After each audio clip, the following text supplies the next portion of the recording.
Married at First Sight, season 16, episode, what is this? A 5, y'all.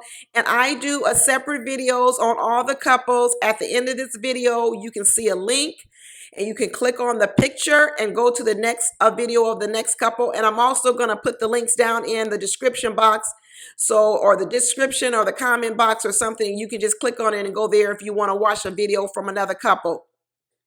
Now we're going to move on to Kirsten and Shaq. And I'm giving out an award, y'all. I'm giving out the award to the best actress and to the best dressed. And the best actress award goes to Kirsten. You know what? At first, I was feeling Kirsten in this episode. I was like, oh, maybe Kirsten's going to come around.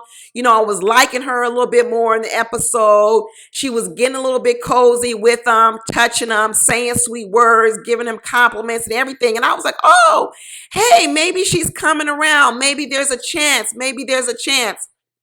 But then I watched that darn after party, and Shaq says, I'm confused by Kirsten because she does one thing in public and she does another one in private. Huh? What you talking about, Shaq? He said, well, in public, she's acting like she wants me to touch her. She wants me to kiss her. But then in private, she tells him, don't touch me. So you mean to tell me that Kirsten is acting? You mean to tell me she's putting on for the camera? So I'll say this about Kirsten. She's a lot smarter than Alyssa, and she's a lot smarter than Jasmina the last year. Kirsten watched the other shows. You know, everybody else come on here talking about they didn't watch no previous versions of Married at First Sight, but Kirsten did. Kirsten said, there is no way y'all gonna roast me out here like y'all did Jasmina and Alyssa, me and Alyssa. I'm not interested in this man, but what I will do is there's no way I'm going to shame him on this show. I'm not going to be mean, and I'm going to act for the cameras.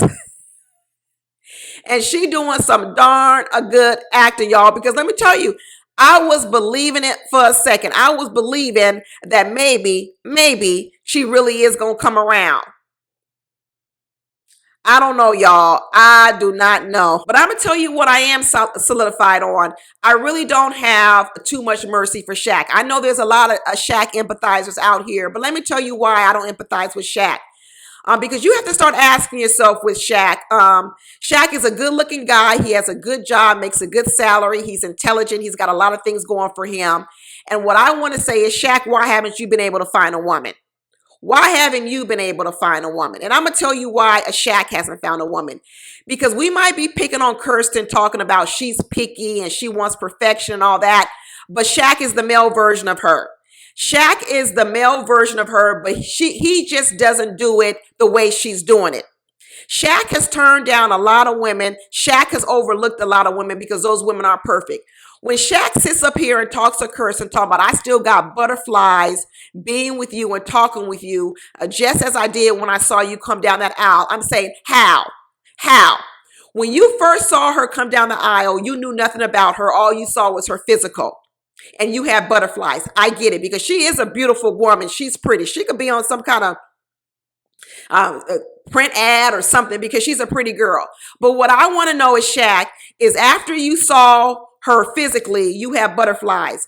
But now that you've gotten to know her and to know how she is not giving you a chance, all because of the way you look, how can you still have the same perception of you? That tells me he is also about looks and the outer package. I'm going to tell you how else I know he's about looks and the outer package. Because first of all, he said that when he went to this cohort, everybody noticed what his ring on. Now, I don't know if I think he said this on the after party. Everybody was noticing that he had a ring on. Everybody knew he was single. So all of a sudden he was like, oh yeah, this is a beautiful wife, Kirsten. There you go. He loved to have introduced everyone to Kirsten, his beautiful wife.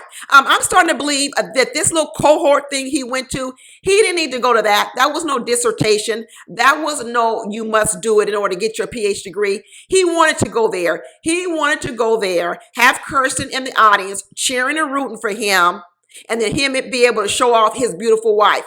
He wants arm candy. And this is why he's probably overlooked a lot of women out here, because he's looking for arm candy, and that has become the most important thing to him. I told you guys, when they were matching Shaq up, there was another woman, I think her name was Julissa, And I thought she was a really nice person, a nice woman, intelligent and everything. And Pastor Cal didn't choose her. And the reason why Pastor Cal didn't choose her is because she probably didn't match his arm candy look. He wanted arm candy. So you know what? You got what you asked for. Be careful what you ask for. And right now, Shaq is displaying that what's most important to him are looks. Most important thing to him are looks. Even when they were sitting in that little chair after the day and he's like, I'm gonna go to the gym. And she was like, well, I'm not going to the gym. I'm tired. He's like, well, we got to keep our bodies up. First of all, a Shaq doesn't look like he's in the gym too often. He ain't got no muscles. So I don't really want to talk about but I don't know what he was talking about. We got to keep our looks up. We got to look good out here. We going to be lit out here. I'm telling you, it's a lot of superficial stuff. So you get what you ask for. I actually don't have no mercy for Shaq anymore, y'all, because I'm really figuring out who he is. And then also on the after party, he said another thing. He said they were talking about our wild college days. And he said something to the effect of, well, I really didn't have any wild days because basically he's too busy trying to be a president and he didn't want to have no messed up image. I'm telling you, Shaq is like a politician who wants the perfect wife, the perfect picture of a wife, a beautiful wife on his arm.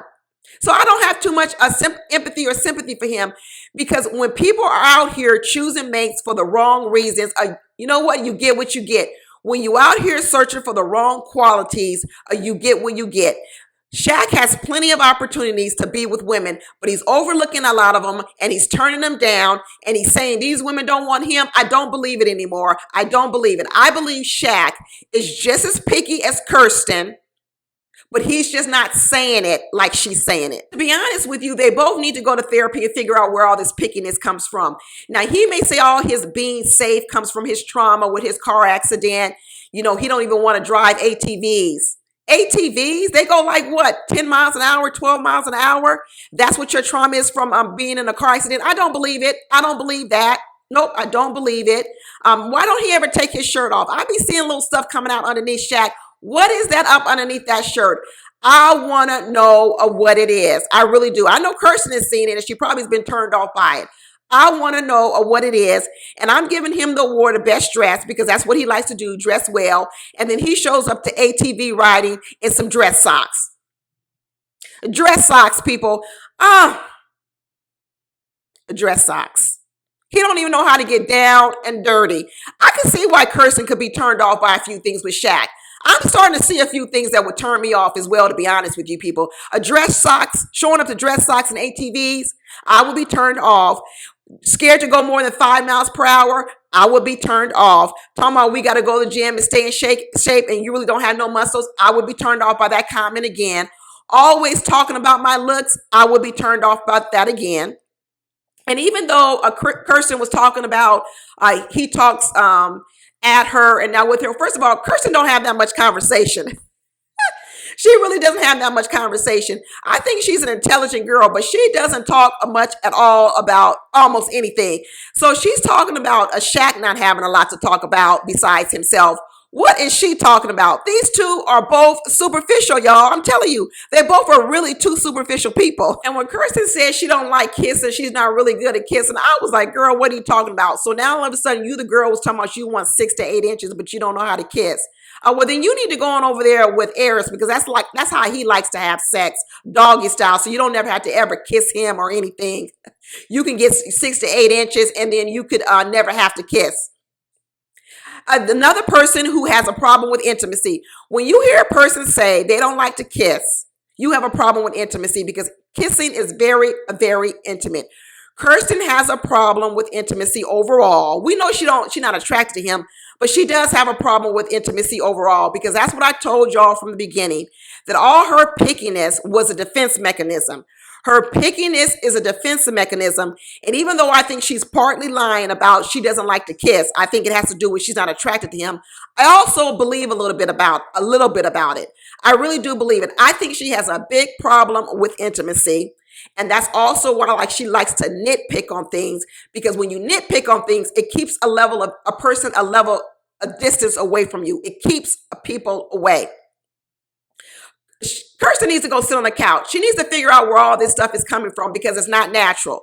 And to keep running around trying to find someone to put up with this is the wrong strategy. She needs to go out and figure out where does all this come from so she can get rid of it and she can be successful out here in the dating world because she's a pretty girl, but she got some stuff going on internally that she needs to work out. And she needs to stop believing that she can just find a person who wants to overlook all this stuff just because she's pretty. That would be a Shaq. Shaq would be willing to overlook all this stuff with Kirsten just because she's pretty. That's why she really needs to say yes to Shaq, but she ain't going to say yes to him. But he really is the kind of person she needs. She needs a guy who's not going to care about nothing but her looks. Well, she better make sure she keep up them looks.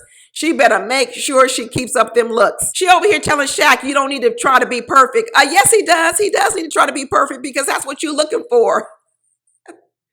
These two, they pretty much got the same problems. They got the same problems. They both superficial. I'm sorry to say it. They both are superficial. But that's it, y'all. Talk to you later. Be sure to watch my other videos. Bye.